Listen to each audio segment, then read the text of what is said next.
When people ask me if I killed anybody, there's a lot of confusion because you see, war is not as clear-cut as they portray it in the movies. There was this one time we're positioned on this rooftop.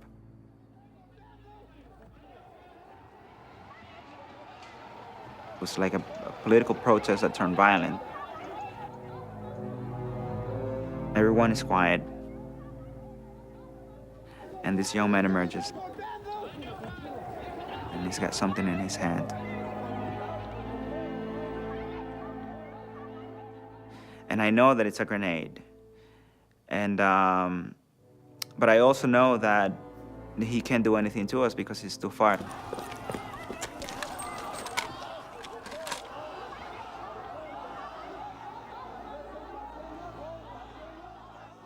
Everything that I'm describing to you, I'm looking through the rear aperture of my M16 sight.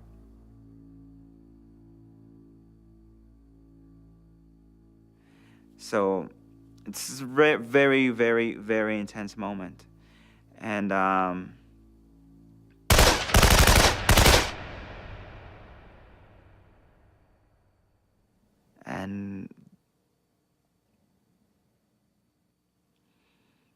I don't remember squeezing the trigger, and I don't remember seeing him go down. All I remember is that we shot at him, and that the next image that I have is, you know, two men came from the crowd and grabbed him by the shoulders and pulled him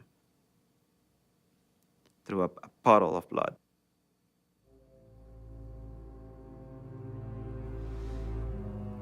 And then I remember that after that mission was over, you know, before we moved on to our next mission, you know, I went into a dark room by myself and I pulled out my magazine and I counted the bullets and I realized that I had fired 11 bullets at him.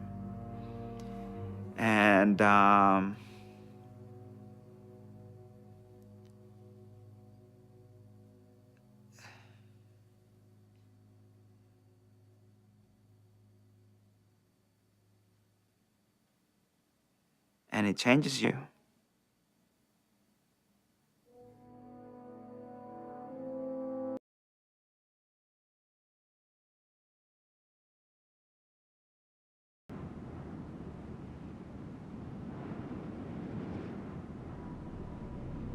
There's two guys in front, one guy in the rear.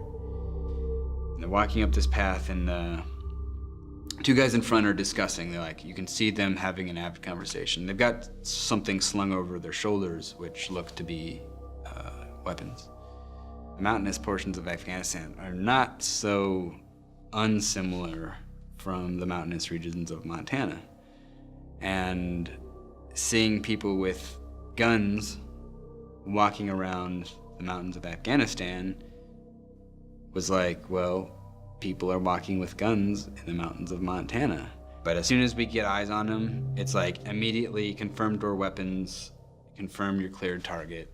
So place the target at their feet and we get missiles away.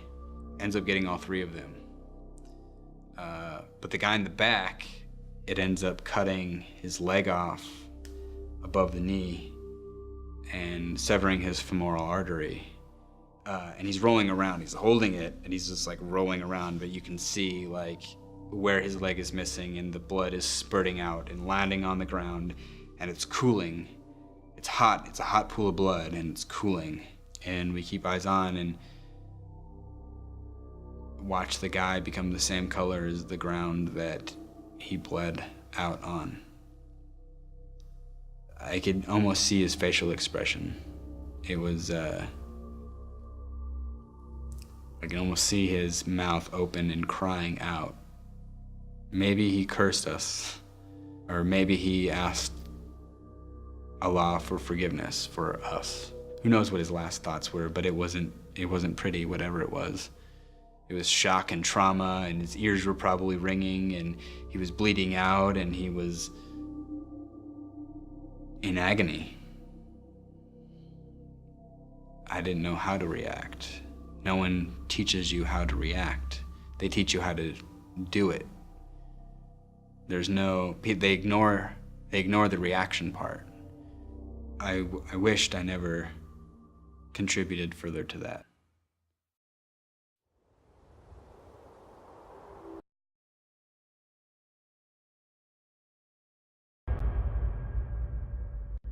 Coming to work, told that they found a high-profile dude hanging out. We're told that they have intel that this guy is there and they're gonna strike him. And so, like, if this guy's a high-ranking bad guy, like, why not? There was a lot of activity there earlier that day. Pretty much everyone's left. But the intel that the guy is still there. And so we fired. And then 6 seconds before missile impact, something runs around the building. When I brought that up, the screener who disseminated video feed said that it was a dog. But I don't think that he ever mentioned a dog the entire evening of them monitoring. I mean, I was pretty much brand spanking new at this. I'd only been doing it a couple months. So who was I to question? I doubt myself at times, like maybe I was seeing things, but ultimately I believe there was a child killed, and that burden is placed on me. Doing this, I had to really think about why was I here? Why am I doing this? I was pretty religious at the time, and I went and talked to the chaplain, and under the orders of my commander, actually, and I got nothing out of it. He was just basically like, it's God's plan. It's God's fucking plan for people to die. Like, that, I don't want to hear that shit. I didn't feel like I was a part of anything good or wholesome or healthy or contributing to the greater good. I felt like I was destroying myself. I was taking who I pictured myself to be in my head and chopping it down and breaking it down, taking a sledgehammer to it. And it crumbled.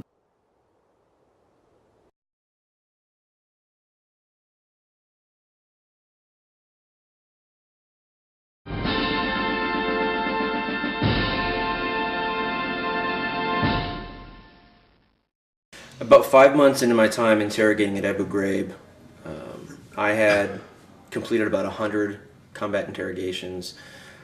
Overwhelmingly, over 95% of those people were like taxi drivers, young fathers, local laborers, imams, veterans of previous Iraqi wars, not terrorists, not insurgents. And after that time of 5 months worth of interrogating, I finally interrogated a man who was a self-declared jihadi. He was Saudi Arabian, came to Iraq specifically to fight jihad. And so part of me said, well, finally, I'm finally not, just dancing interrogatives with taxi drivers. I'm actually going to be talking to the real deal. And he had a pretty thick file. And all detainees that we interrogate have files that accompany them, so we know where they've been, who's interrogated them, what information has been gleaned. And the file said that essentially everything that had been learned, he had offered up voluntarily. I thought, what in the world kind of a person volunteers to the U.S. Army that you're a jihadi from Saudi Arabia, you went through this entrance way, you stopped in this city with these arms caches. Who in the world does that? That's basically saying, I want to spend the rest of my life in prison. And because the going law was that if you were a threat to coalition forces, we had the right to kill or capture you. The interrogation begins, and he walks very calmly into the room. And I didn't like the fact that he was being so polite. And for an interrogator always has to be the force of authority. And when a person submits to authority, he was submitting to my authority in a very confident kind of way. And I wanted to make sure he did it because he had to, not because he wanted to. So I ordered him to sit in his chair, to keep his feet on the floor, his hands at his side, and his eyes on me at all times. I asked him questions repeatedly, quickly, in order to kind of trip up his train of thought. And this kind of followed suit with most of the emotionally or verbally aggressive interrogations I'd had for those 5 months leading up to it. And the more I did that, the more he just kind of rolled with the punches.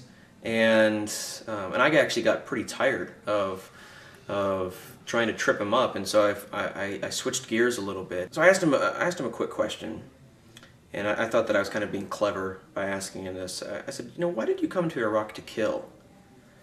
And he had talked kind of about an almost just war understanding of jihad, and so I didn't want to give him the upper hand by talking about his mission. I said, why did you come here to kill?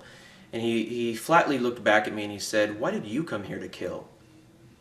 I said, I didn't come here to kill. I came here to do my job and to defend the Iraqi people. He said, if you're kind of a strange man, if the military, if the U.S. didn't want people to be killed, they would have sent someone else, not soldiers. Soldiers are sent when people need to be killed. And I said, well, I have a duty to my country, and I'm fulfilling that duty.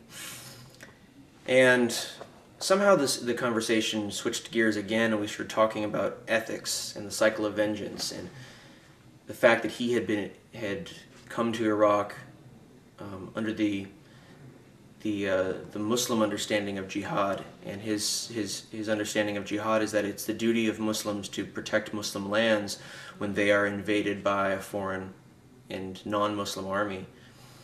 And which was interesting because it kind of came back to the same sound I was raising over duty, that he came here because it was his duty to defend Muslim lands. And after we talked a little bit about this, he looked at me and he said again, you're a very strange man. You said earlier that you're a Christian, but you don't follow the teachings of Christ, to love your enemies, to pray for those who persecute you, to turn the other cheek.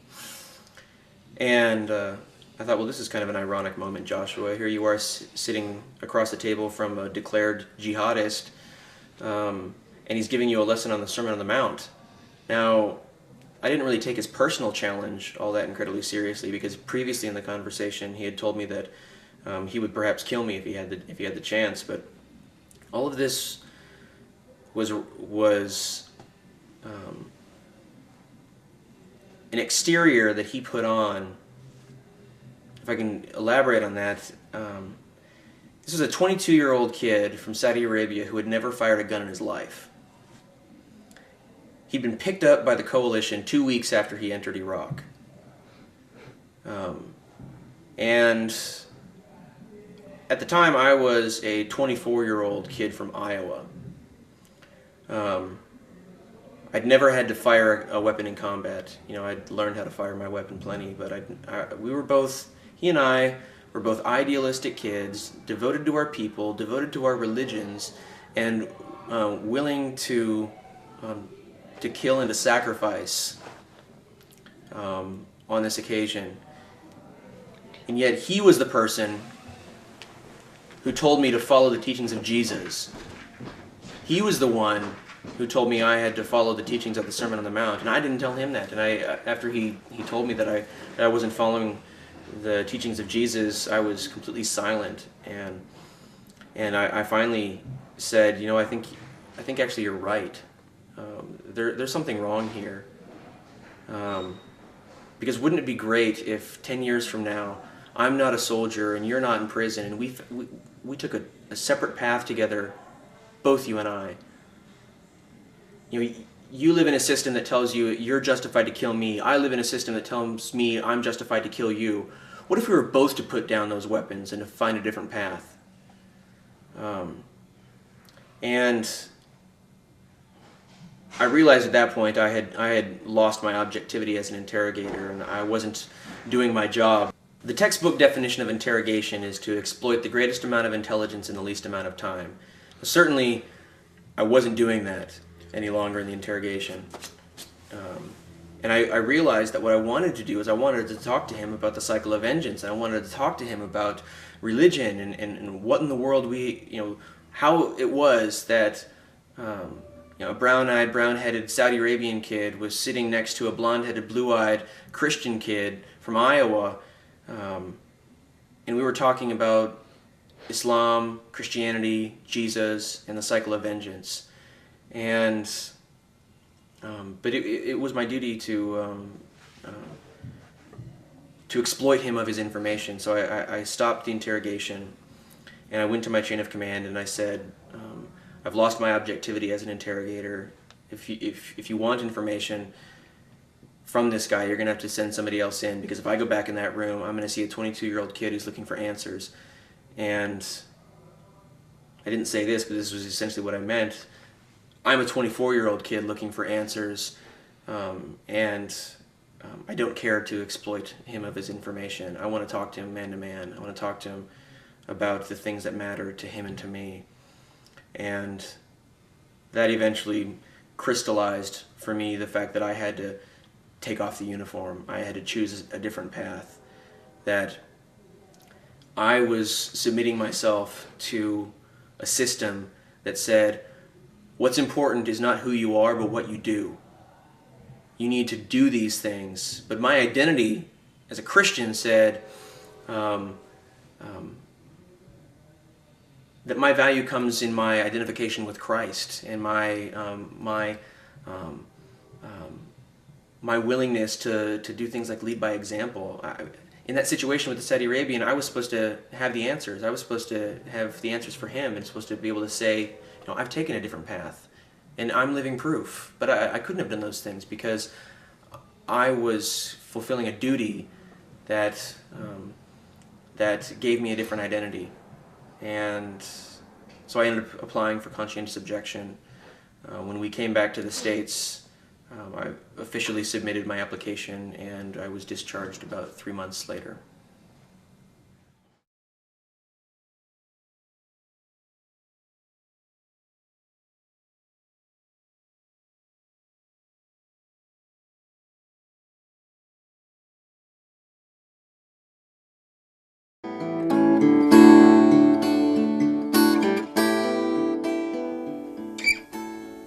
I was diagnosed in early November with stage 4 cancer of the lung, which I most likely acquired from the burn pits at Abu Ghraib prison. And one of the things that I have come to feel about that that diagnosis and that cause is even a certain sense of relief that that I get to share in the sufferings of the Iraqis. We were conducting those burn pits in agricultural fields. It was inside the prison, which was located in an area of farms, and whereas the Americans are gaining awareness of the impact of burn pits on soldiers, but less of an awareness of the sort of impact they are going to have on Iraqis for decades. And I hope that once I receive recognition from the government for service-connected benefits, that my cancer is service-related, that I'll be able to be of assistance to Iraqis. And in the same way that I hope to be of assistance to Iraqis, there have just been so many people that have come to my aid and assistance, both materially, bringing fruits and vegetables, financially, sending checks so that we can buy the fruits and vegetables that have created a nutritional environment for my medication to work as effectively as it has been working. And without that support, we wouldn't have been able to do this. And my life is being sustained by the generosity of others. And which has really saved me in two ways. One is physically, and another emotionally and spiritually. You know, when you're actually in a place of vulnerability, and you're actually living because of the generosity of others, it changes you. When I came back from Iraq, became angry very quickly, and I developed a cynicism that began to invade every part of my life. And since being diagnosed and witnessing the simple generosity of people, and how much people really want to do good and are searching for ways to sacrifice on behalf of others, it's made it, in the same way that the nutrition has created an environment where cancer can't survive, the generosity of others is creating an environment where cynicism can't survive. And I've really been reborn in a lot of ways, and honestly, I prefer the person who you're talking to right now much more than the person that I was prior to being diagnosed with cancer. And